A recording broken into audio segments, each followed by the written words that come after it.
एक बार जब राजा राजमोहन शिकार खेलकर भूख प्यास से व्याकुल घर आए तो महल के आंगन की व्यवस्था देखकर विचलित हो उठे।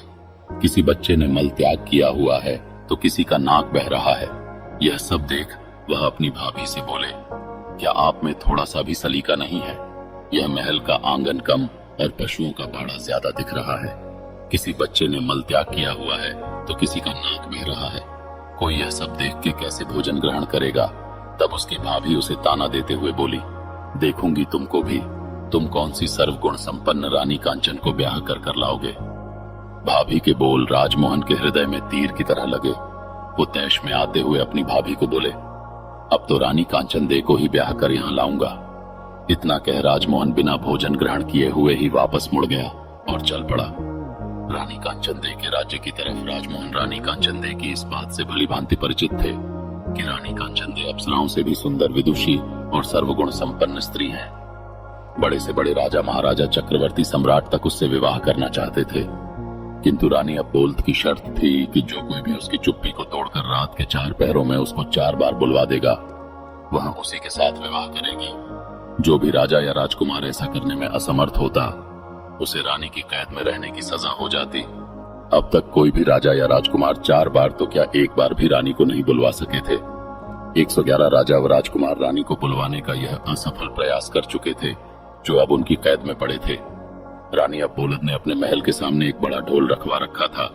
जो कोई भी राजा या राजकुमार रानी से विवाह करने का इच्छुक होता, उसे डंके की चोट मार उस ढोल को बजाकर आगाज करना होता था। राजा राजमोहन ने चलते चलते एक योजना बनाई। उसके पास 4 ऐसे अदृश्य वीर थे जो उनके हर हुक्म को मानते थे। राजा राजमोहन उन वीरों के साथ शाम होने से पहले ही रानी कांचन दे के महल के सामने पहुंच गया और डंका उठा, जोर से ढोल पर दे मारा। ढोल की आवाज सुनकर रानी ने अपने सेवकों को आदेश दिया, ढोल बजाने वाले को आदर सहित अतिथि गृह में ले जाए और उचित सत्कार किया जाए। रात का पहला पहर शुरू होने से पहले ही रानी कांचन दे 16 श्रृंगार कर अपने महल में पलंग पर बैठ गई और सेवकों को आदेश दिया कि राजा राजमोहन को उनके समक्ष लाया जाए। राजा राजमोहन सेवकों के आग्रह पर रानी कांचन दे के महल में आ गए और अपनी योजना के अनुसार अपने चारों अदृश्य वीरों को उनके अति सूक्ष्म रूप में अलग अलग स्थानों पर बैठा दिया। एक को रानी के पलंग के पास, दूसरे को रानी के मटके के पास, तीसरे को रानी की खिड़की के पास और चौथे को रानी के हार के पास बैठा दिया और वह खुद भी रानी के समक्ष एक कांट की कुर्सी पर बैठ गए। उन्होंने रानी से बातचीत करने का प्रयास किया, पर रानी अबोलद ने कोई जवाब नहीं दिया। वो तो उनके सामने ऐसे बैठ गई जैसे कोई पत्थर की मूर्त हो। तब राजा राजमोहन ने रानी के पलंग की तरफ देखते हुए कहा, अरे भाई, रानी के पलंग, रानी तो बोलेगी नहीं, अब तू ही कह कुछ बात जिससे कटे रात। राजा की बात सुन। रानी के पलंग पर बैठा उसका वीर बोला, महाराज, मेरे में इतना दिमाग कहाँ कि आपको कुछ कह सुनाऊं। हाँ, अगर आप कुछ सुनाएंगे तो हुंकारा जरूर भर दूंगा। राजा राजमोहन बोले, ठीक है, तो फिर सुनो। एक राजा के लड़के की दोस्ती एक बनी के लड़के के साथ हो गई। बाल्यावस्था से ही दोनों साथ रहने लगे, साथ शिक्षा ग्रहण करते, साथ खेलते कूदते। दोनों की मित्रता इतनी गाढ़ी हो गई कि दोनों एक दूसरे के बिना रह नहीं पाते। समय बीता, दोनों जवान हो गए। एक दिन बनिए के लड़के को उसके पिता ने कहा, बेटा, अब तुम युवा अवस्था में आ गए हो, ज्यादा दिनों तक बहू का मायके में रहना ठीक नहीं है। तुम अपने ससुराल जाओ और अपनी पत्नी को ले आओ। पुराने समय में छोटी उम्र में ही बच्चों की शादियां कर दी जाती थी। जब लड़का लड़की जवान हो जाते, तब लड़का लड़की को अपने घर ले आता कि लड़के ने कहा, पिताजी, मैं अपने मित्र राजकुमार जयराज को भी अपने साथ लेकर जाना चाहता हूँ। हमने एक दूसरे से वादा किया है कि हम दोनों एक दूसरे के बगैर कहीं नहीं जाएंगे। बनिया बोला, बेटा, मुझे तो कोई परेशानी नहीं है, लेकिन ध्यान रखना, तुम्हारी ससुराल में राजकुमार की आवभगत उसकी प्रतिष्ठा के अनुरूप ही हो। बनिए का लड़का चंद्रपाल अपने पिता से आगे आले राजकुमार के साथ अपनी ससुराल की तरफ चल पड़ा, पर मन ही मन उसे पिता की कही हुई बात खाई जा रही थी कि राजकुमार की खातिरदारी उसकी प्रतिष्ठा के अनुरूप ना हुई तो कहीं उसे बुरा ना लग जाए। रास्ते में एक देवी का मंदिर पड़ता था। मान्यता थी कि वहां जो कोई कुछ भी मांगता, उसकी मुराद पूरी हो जाती। बनिया और राजकुमार भी जब मंदिर के सामने पहुंचे तो वह भी मंदिर में देवी दर्शन के लिए चले गए। चंद्रपाल ने मन ही मन हाथ जोड़ देवी से प्रार्थना की, हे देवी, मेरे लिए मेरे मित्र से बढ़कर कुछ भी नहीं है। मेरी ससुराल में उसकी आवभगत उसकी प्रतिष्ठा के अनुरूप ही हुई। वापस लौटते समय मैं आपको अपना सिर भेंट कर दूंगा। दोनों चल पड़े और कुछ समय की यात्रा के बाद चंद्रपाल यानी बनिए के लड़के की ससुराल पहुंच गए। चंद्रपाल का ससुर अपने शहर का बहुत बड़ा जाना माना साहूकार था। उनके पास किसी चीज की कोई कमी नहीं थी। उन्होंने अपने दामाद और उसके मित्र की खूब अच्छे से खातिरदारी की और 15 दिनों तक उन्हें जाने नहीं दिया तथा बड़े मान सम्मान के साथ उनकी आव भगत की, जिससे चंद्रपाल और राजकुमार बहुत प्रभावित हुए। 16वें दिन चंद्रपाल के बहुत कहने पर उन्होंने बड़े आदर सत्कार सहित अपनी बेटी के साथ उनको विदा कर दिया। रास्ते में राजकुमार ने अपने मित्र के आगे उसके ससुराल वालों की बड़ी प्रशंसा की। चलते चलते जब वे देवी के मंदिर के सामने पहुंचे तो बनिए का लड़का अपनी पत्नी और मित्र को थोड़ी देर रुकने के लिए कह मंदिर के अंदर चला गया और अपनी प्रतिज्ञा अनुसार उसने अपना सिर काटकर देवी के चरणों में अर्पित कर दिया। जब बहुत देर तक वह नहीं आया तो राजकुमार जयराज उसे देखने के लिए मंदिर गया। उसका कटा हुआ सिर देखकर उसके पैरों नीचे से जमीन खिसक गई। सोचा, अगर मित्र ही जिंदा नहीं रहा तो मैं जीकर क्या करूंगा। उसने भी अपना सिर कलम कर लिया। उधर जब नव विवाहिता चंद्रकला को बहुत देर इंतजार करते हो गई तो वह भी किसी अनहोनी की आशंका से मंदिर के अंदर गई।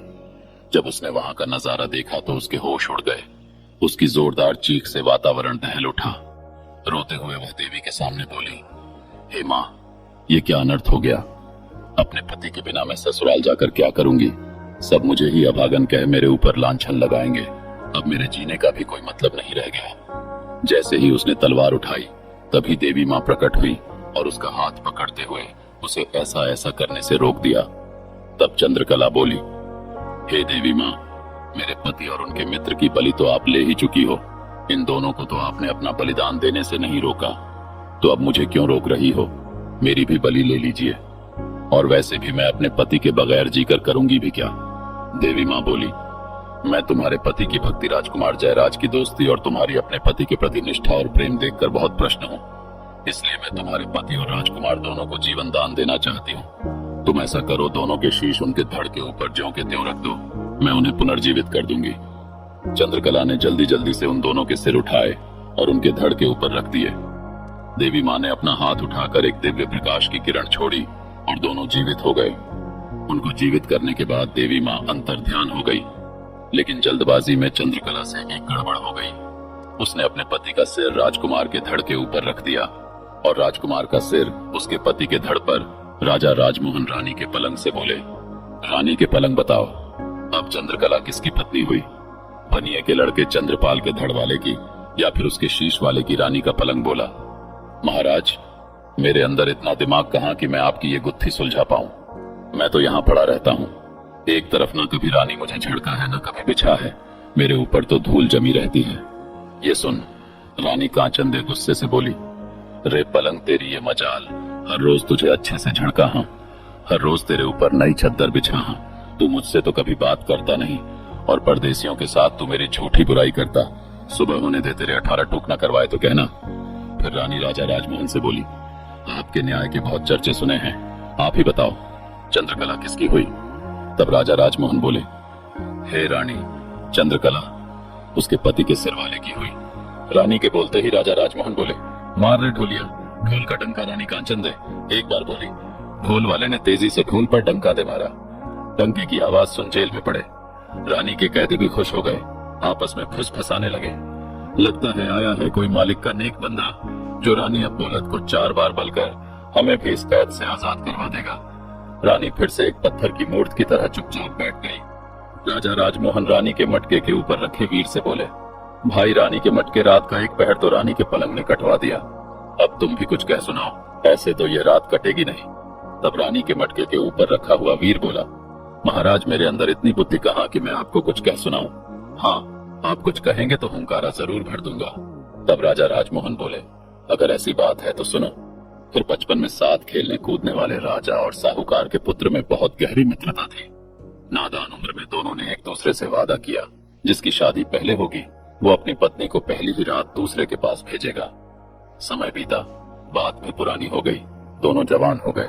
साहूकार ने अपने लड़के माधव का विवाह एक सुंदर, सुशील और सुयोग्य कन्या से कर दिया। सुहाग रात वाली रात मोहिनी 16 श्रृंगार कर सुहाग सेज पर बैठी अपने पति का इंतजार कर रही थी। थोड़ी देर बाद उसका पति माधव मुंह लटकाए कमरे में आया और चुपचाप बैठ गया।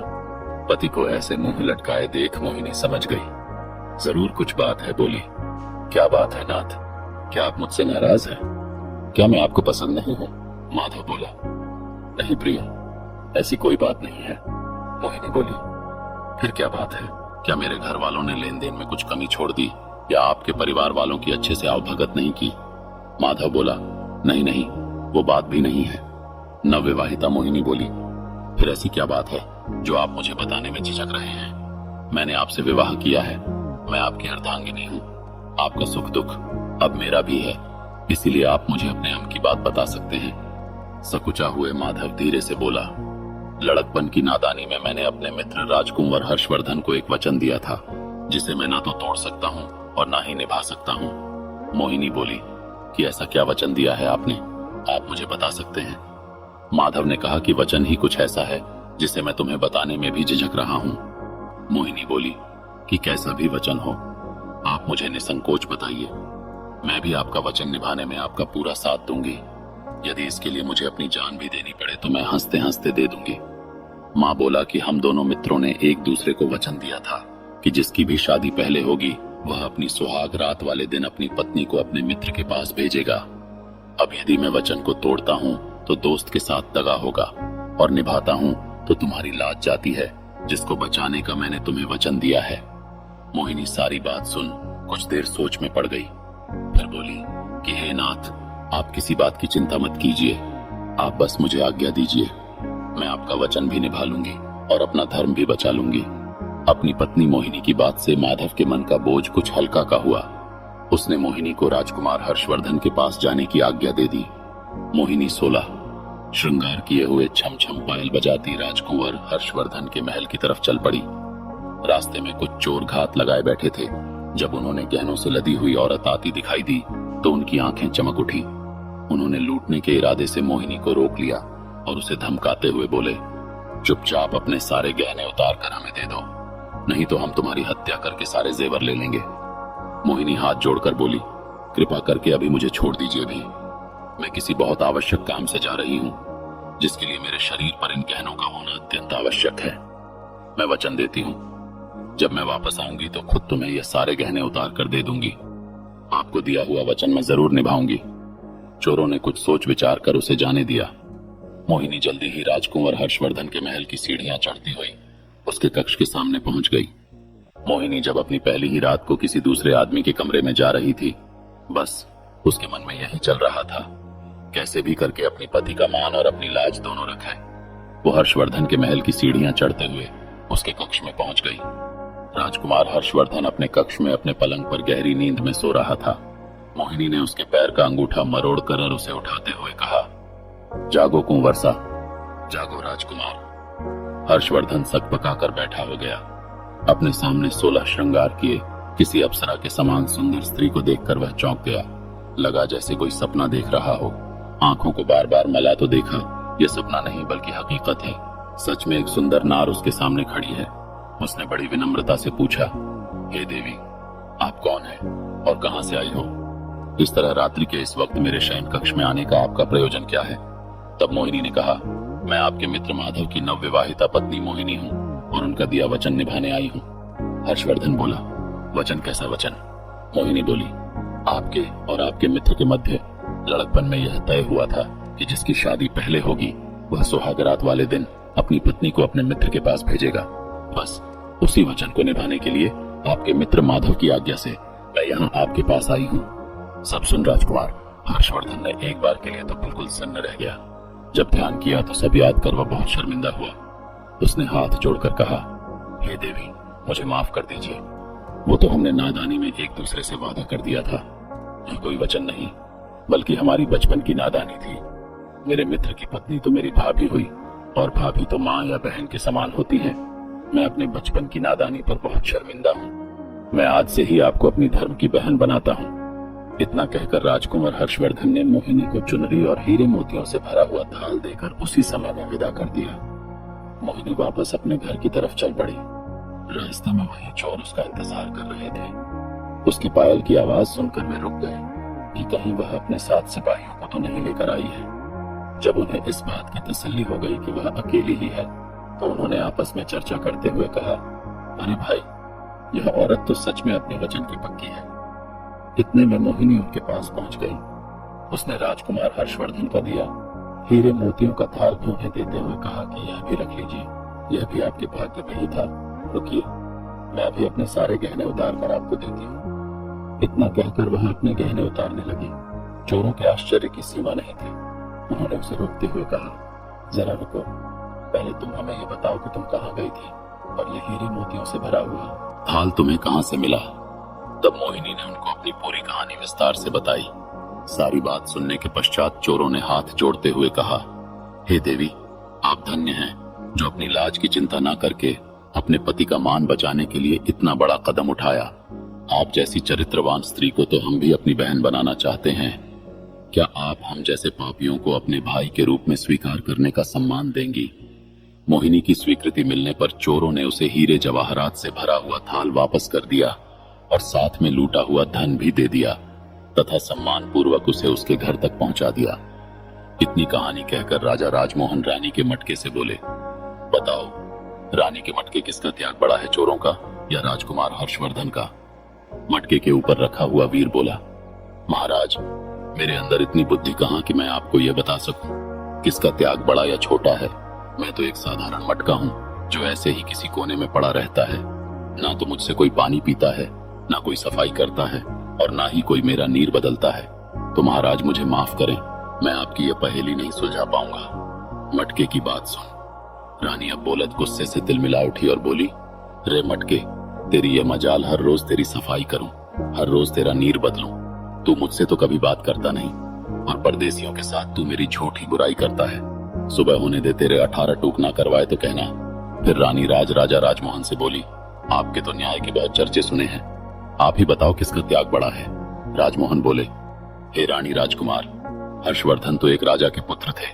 उनके पास किसी चीज की कमी नहीं थी, ना धन की ना औरत की। एक थाल देने से उसका भला क्या कम होगा। पर चोरों ने न केवल मोहिनी को लूटने से छोड़ दिया बल्कि साथ साथ अपना लूटा हुआ सर्वस्व धन भी उसे दे दिया।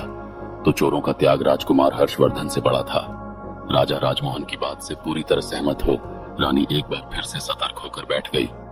राजा राजमोहन ने मुस्कुराते हुए कहा, मार रे ढोलिया ढोल को डंका। रानी अब बोलत दूसरी बार बोली। ढोल वाले ने तेजी से ढोल पर डंका दे मारा।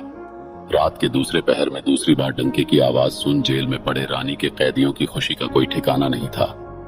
उन्हें पक्का विश्वास हो गया था कि जो भी नेक आदमी अब की बार रानी के समक्ष बैठा है वह रानी को 4 बार बुलवा देगा और हमारी भी कैद छूट जाएगी। राजा राजमोहन रानी की खिड़की के ऊपर रखे वीर से बोले कि हे रानी की खिड़की, रात के दोपहर तो रानी के पलंग और मटके ने कटवा दिए, अब तुम भी कुछ कह सुनाओ, ऐसे तो यह रात कटेगी नहीं। तब रानी की खिड़की के ऊपर रखा हुआ वीर बोला, महाराज, मेरे अंदर इतनी बुद्धि कहां कि मैं आपको कुछ कह सुनाऊं। हाँ, आप कुछ कहेंगे तो हुंकारा जरूर भर दूंगा। तब राजा राजमोहन बोले, अगर ऐसी बात है तो सुनो। फिर एक ठाकुर और एक साहूकार के लड़के में तगड़ियार थी। दोनों बाल्यावस्था से ही साथ रहे। दोनों का विवाह बचपन में ही हो चुका था, लेकिन पत्नी दोनों की अपने मायके में ही थी। जवान होने पर दोनों एक साथ अपनी अपनी पत्नी को लाने के लिए रवाना हुए। साहूकार के लड़के गंगाधर ने अपने साथ अपने नाई को भी ले लिया। काफी दूर तक साथ चलने के बाद वे एक ऐसी जगह पर पहुंच गए जहां से उन दोनों के ससुराल जाने का रास्ता अलग अलग था। साहूकार के लड़के गंगाधर और ठाकुर के लड़के विष्णुदत्त ने एक दूसरे को कहा, जो भी यहाँ पहले पहुंच गया वो दूसरे का इंतजार करेगा। इतना कह दोनों मित्रों ने एक दूसरे से विदाई ली।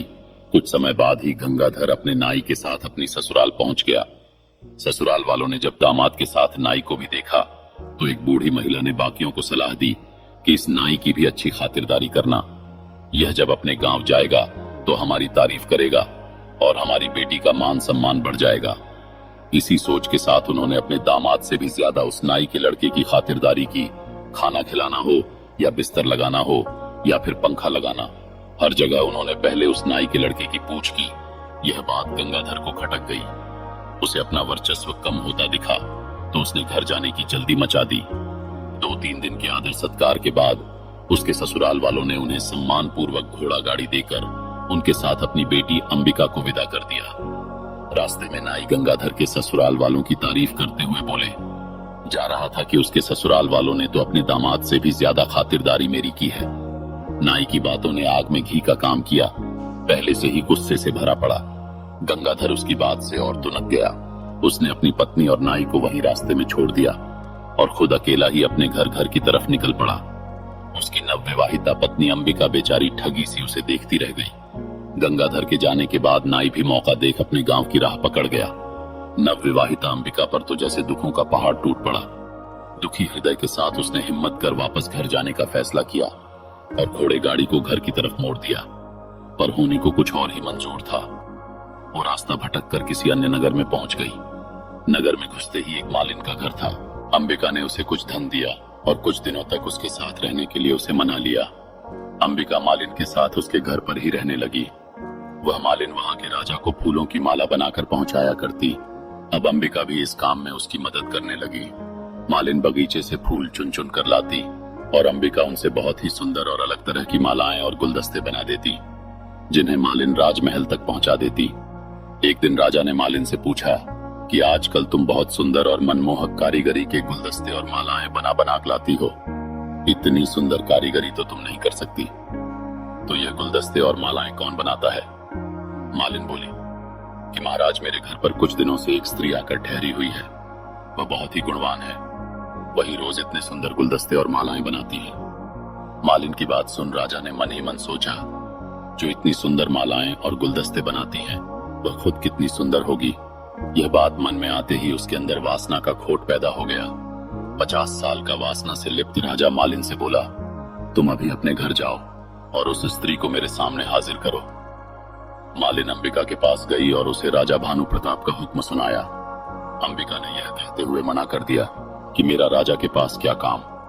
पर मालिन थोड़े ही ना राजा के हुक्म को फेर सकती थी। वो कह सुनकर विनती करके अंबिका को राजमहल ले गई।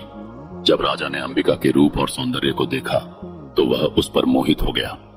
उसकी कोई भी रानी इतनी सुंदर और गुणवान नहीं थी। राजा ने तुरंत अंबिका को अपने महल में भिजवाने का हुक्म दे दिया। अंबिका ने विनती करते हुए राजा से कहा, हे राजन, आप तो इस नगर के मालिक हो। इस नाते से आप तो मेरे पिता के समान हुए। फिर आप मुझे अपने महल में कैसे रख सकते हैं? राजा भानु प्रताप बोला, तुम हमारे नगर की नहीं हो, इसीलिए हम तुम्हारे पिता नहीं हो सकते। तुम्हें हमारे महल में रहना ही पड़ेगा। जब बहुत समझाने पर भी राजा भानु प्रताप नहीं माना तो अंबिका ने कहा कि महाराज, मैं एक विवाहिता हूँ। मेरे पति ने मेरा त्याग कर दिया था। एक विवाहिता स्त्री के साथ रहने से आपको भी पाप लगेगा। आप मुझे 6 माह का समय दे दीजिए।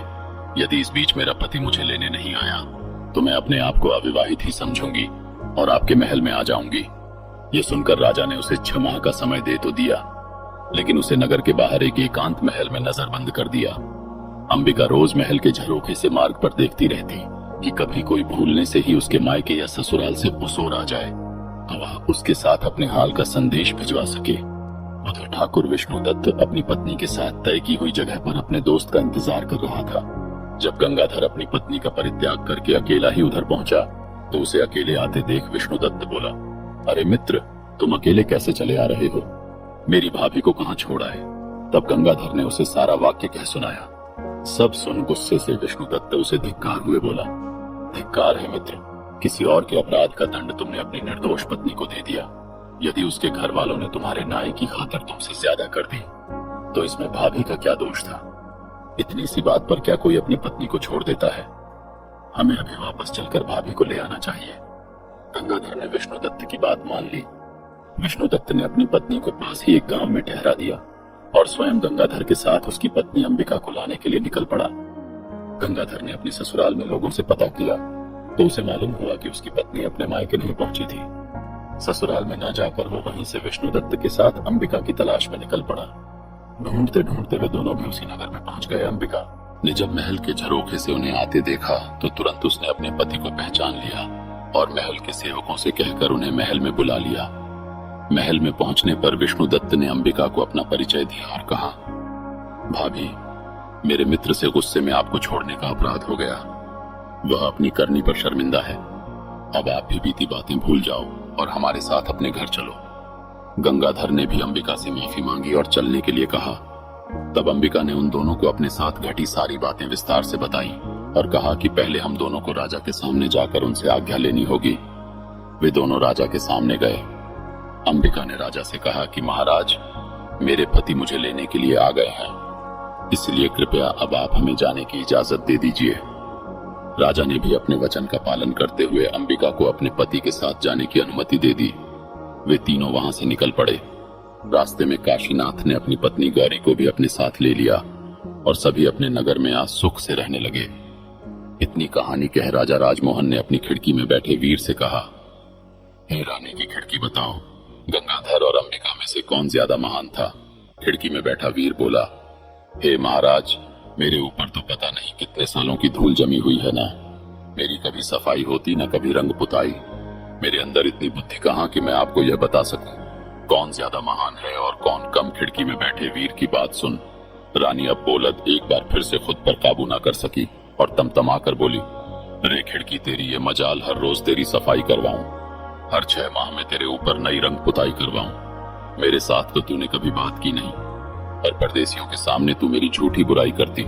सुबह होने दे, तेरे 18 टूक ना करवाए तो कहना। फिर राजा राजमोहन से बोली, राजा, ये बताना कौन सा कठिन काम है कि कौन महान है?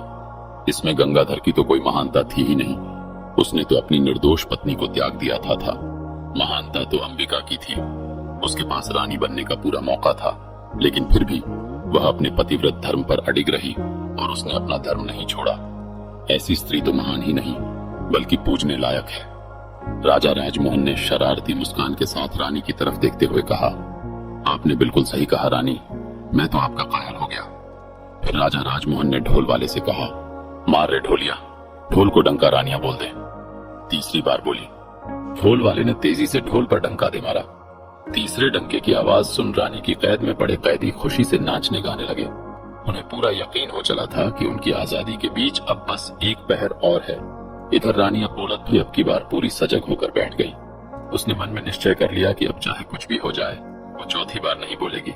राजमोहन बोले, भाई, रानी के हार रात के 3 पहर तो बड़े आराम से कट गए, अब तू भी कुछ सुना जिससे ये आखिरी पहर भी कट जाए। रानी का हार बोला, महाराज, मेरे अंदर इतनी बुद्धि नहीं कि मैं आपको कुछ कह सुनाऊं। हाँ, हुनकारा जरूर भर लूंगा। राजा बोला, ठीक है। 4 दोस्त थे, उनमें एक ब्राह्मण, एक खाती, एक दर्जी और एक सुनार था। एक दिन चारों सलाह मशवरा कर धन कमाने के लिए प्रदेश चल पड़े। चलते चलते जब शाम हो गई तो वह सब एक जगह ठहर गए। उन्होंने रात को वहीं रुकने का फैसला किया। तय हुआ कि इलाका सुनसान होने के कारण रात के 4 पहरों में बारी बारी सब पहरा देंगे। सबसे पहले पहरा देने का नंबर आया। खाती के लड़के का तीनों सो गए और वह पहरा देने के लिए बैठ गया। बैठे बैठे उसे पास में पड़ा एक बड़ा सा लकड़ी का टुकड़ा दिखाई दिया। सोचा, क्यों ना कुछ का रिश्तानी की जाए, नींद भी दूर हो जाएगी। उसने अपने औजार निकाले और उस बड़े से लकड़ी के टुकड़े को संवारने लगा। रात का पहला पहर खत्म होते होते उसने उस लकड़ी के टुकड़े को तराश कर एक सुंदर स्त्री का पुतला बना खड़ा कर दिया और दर्जी के लड़के को उठाकर खुद सो गया। जब दर्जी का लड़का बैठकर पहरेदारी करने लगा तभी उसे प्रतीत हुआ कि सामने कोई खड़ा हुआ है। पास जाकर देखा तो एक कांट का पुतला है। पुतले को देख मन ही मन खुद से कहा, क्या खूब कारीगरी की है खाती के लड़के ने, पर मैं भी किसी से कम नहीं। उसने भी अपने सामान से वो वस्त्र और सुई धागा निकाला और लग गया। रात का दूसरा पहर खत्म होते होते उसने एक सुंदर सी वेशभूषा बनाकर उस स्त्री के पुतले को वह पोशाक और चूड़ियां पहना दी। अब पहरेदारी की बारी थी। सुनार के लड़के की तो वो उसे जगाकर सो गया। नींद तोड़ने के लिए सुनार ने ठंडे पानी से मुंह धोया और बैठकर पहरेदारी करने लग गया। तभी उसकी नजर सामने खड़ी स्त्री पर गई तो वह भौंचक्का रह गया। सोचा, इतनी रात जंगल में स्त्री कहां से आई? उसने उसे आवाज दी पर कोई उत्तर नहीं मिला। जिज्ञासावश उठकर पास गया तो देखा वो कोई स्त्री नहीं बल्कि एक पुतला है। सुनार को समझते देर न लगी कि यह खाती और दर्जी की करामात है। खुद से कहा, मैं भी किसी से कम नहीं। उसने भी अपने औजार निकाले और लग गया। तीसरा पहर खत्म होते होते उसने उस पुतले को सुंदर सुंदर आभूषण बनाकर पहना दिए। अब बारी थी ब्राह्मण के लड़के की तो सुनार उसको जगाकर सो गया। अब जब ब्राह्मण पहरेदारी करने लगा तो उसकी भी नजर उस पुतले पर गई। वो भी सोच में पड़ गया, इतनी रात को इस जंगल बियाबान में यह नारी कहां से आई? वो भी उस स्त्री रूपी पुतले के पास जाकर उसे देखने लगा। सब समझते उसे भी देर न लगी। मन ही मन बोला, वाह क्या खूब कारीगरी की है। सबने लगता है सब मिलकर मेरी परीक्षा लेना चाहते हैं। उसने भी अपना तंत्र मंत्र का सामान निकाला और रात का चौथा पहर खत्म होते होते अपनी तंत्र मंत्र विद्या से उस कांट के पुतले में प्राण डाल दिए। वो काठ का पुतला अब एक सुंदर युवती बन चुकी थी। तब तक सुबह हो गई। बाकी तीनों मित्र भी उठ गए। अपने सामने इतनी सुंदर युवती को देखकर उन्होंने जब ब्राह्मण से उसके बारे में पूछा तो उसने सारा किस्सा उनको कह सुनाया और बोला, इस कांट के पुतले में मैंने अपनी मंत्र शक्ति से प्राण डाल दिए, सो अब मैं इसे अपनी पत्नी बनाऊंगा। तब खाती का लड़का बोला, नहीं मित्र, इसे मैंने बनाया है, इसीलिए इस पर मेरा अधिकार है, ये मेरी पत्नी बनेगी। दर्जी भी बीच में बोल पड़ा कि मैंने इसको इतनी सुंदर कपड़े सिलक पहनाए हैं, इसीलिए इस पर तो मेरा हक है। सुनार का लड़का बोला कि ऐसा कैसे हो सकता है, मैंने इसे सुंदर सुंदर आभूषण बनाकर पहनाए हैं, इसलिए यह मेरी ही पत्नी बनेगी। खूबसूरत नारी के लिए चारों पुरुष आपस में झगड़ा करने लगे। इतनी कहानी सुनाने के बाद राजा राजमोहन ने हार से कहा, बताओ भाई, रानी के हार उस स्त्री पर सबसे ज्यादा हक किसका हुआ? रानी के हार के ऊपर बैठा हुआ वीर बोला, महाराज, मैं तो रानी का एक तुच्छ सहार हूं, जिसे रानी ने मन किया तो पहन लिया, नहीं तो फेंक दिया। मेरे अंदर इतनी बुद्धि नहीं कि मैं आपको यह बता सकूं कि उस युवती पर किसका हक ज्यादा है। हार पर बैठे वीर की बात सुन रानी कांचन दे को गुस्सा तो बहुत आया, पर वह अपने गुस्से को पी गई और कुछ भी ना बोली। जब राजमोहन ने देखा कि रानी तो कुछ बोली ही नहीं और रात का चौथा पहर खत्म होने में बस कुछ ही समय बाकी है, कुछ सोचते हुए वे बोले, सुनो, रानी के हार उस युवती पर सबसे ज्यादा हक उस ब्राह्मण के लड़के का है जिसने उस पुतले में प्राण डालकर उसे जीवित किया। राजा की बात सुन रानी के हार पर बैठा वीर तुरंत बोल पड़ा, क्या बात है राजन, क्या खूब न्याय किया है, आपकी तो जय जयकार होनी चाहिए। हार में बैठा वीर बोला, बोलो राजा, राजमोहन की जय। बाकी के तीनों वीर भी राजा राजमोहन की जय जयकार करने लगे। राजा राजमोहन की जय, वाह क्या न न्याय किया है। इतना सुनते ही गुस्से को दबाए बैठी रानी कांचन फट पड़ी और बोली, इस गलत न्याय पर कैसी जय जयकार? राजा राजमोहन, तुम तो बड़े न्याय प्रिय बने फिरते हो, लानत है तुम्हारे ऐसे न्याय पर। पता नहीं तुम्हारा यह न्याय कैसे इस जग में प्रसिद्ध हो गया। यह न्याय पूरी तरह से धर्म विरुद्ध है। आगे रानी अलदे बोली, ब्राह्मण ने उस पुतले में प्राण डाले थे, अर्थात एक तरह से उसने उसे जन्म दिया। इस तरह से तो वह उसका पिता हुआ, तो एक पिता अपनी पुत्री से विवाह करे, इससे बड़ा नीच कर्म और क्या हो सकता है। धर्म के अनुसार कोई भी स्त्री केवल उसी की पत्नी हो सकती है जो उसको चूड़ियां पहना है, और पुतली को चूड़ियां दर्जी के लड़के ने पहनाई थी, तो धर्मानुसार वह युवती उसी की पत्नी हुई। रानी की सारी बात सुन राजा राजमोहन ने शरारत से हंसते हुए रानी अब बोलते की तरफ देखते हुए कहा, वाह वाह, बहुत खूब रानी, आपने तो बिल्कुल धर्मोचित न्याय किया है। उस युवती का पति वो दर्जी ही हो सकता है। और माफ करें रानी साहिबा, आप 4 बार बोल चुकी हैं, तो आपका पति तो केवल मैं ही हो सकता हूँ। अब तो बस चलने की तैयारी करो। राजा राजमोहन की बात सुन रानी अब बोलने शर्मा कर अपनी आंखें झुका ली। राजा राजमोहन हर्षों सहित हो बोला, मार रे ढोलिया, ढोल को डंका। रानी अब बोलत 4थी बार बोली, ढोलिया ने डंका उठा ढोल पर दे मारा। रानी अब बोलने वायदे के अनुसार उसकी कैद में बंद सभी राजाओं और राजकुमारों को सम्मान सहित उनका राज्यपाट लौटा हुए उनको मुक्त कर दिया। बड़े धूमधाम से रानी कांचन दे की शादी राजा राजमोहन के साथ हो गई। राजा राजमोहन जब रानी कांचन दे को ले उज्जैन नगर पहुंचे तो उनको ताना देने वाली भाभी ने भी उनको अभिवादन देते हुए कहा, मान गए देवर साहब, जो आपने कहा था वह कर दिखाया। कहानी का निष्कर्ष जानने से पहले कमेंट करके कहानी कैसी लगी और अगली कहानी किस टॉपिक पर सुनना चाहोगे जरूर बताएं। निष्कर्ष, जीवन में सत्य, न्याय और धर्म का पालन सबसे महत्वपूर्ण होता है। जब चारों पात्र अपनी अपनी इच्छाओं और स्वार्थों के अनुसार कार्य करते हैं तो उनका संघर्ष अंततः उनके भीतर के सही और गलत के बोध को उजागर करता है। राजा व्यादित्य की न्यायप्रियता और रानी कांचन दे का धर्म के प्रति अडिग विश्वास दर्शाता है कि सही रास्ता चुनने के लिए आत्मसंवेदनशीलता और विवेक आवश्यक है। यह कहानी यह भी सिखाती है कि किसी भी परिस्थिति में ईमानदारी, प्यार और समझौते के जरिए ही हम अपने जीवन को संतुलित और आध्यात्मिक रूप से पूर्ण बना सकते हैं। भगवान का न्याय हमेशा सही होता है और आत्मिक शांति पाने के लिए हमें अपने कर्मों और विचारों को शुद्ध करना चाहिए। कहानी में अंत तक जुड़े रहने के लिए आप सबका तहे धन्यवाद।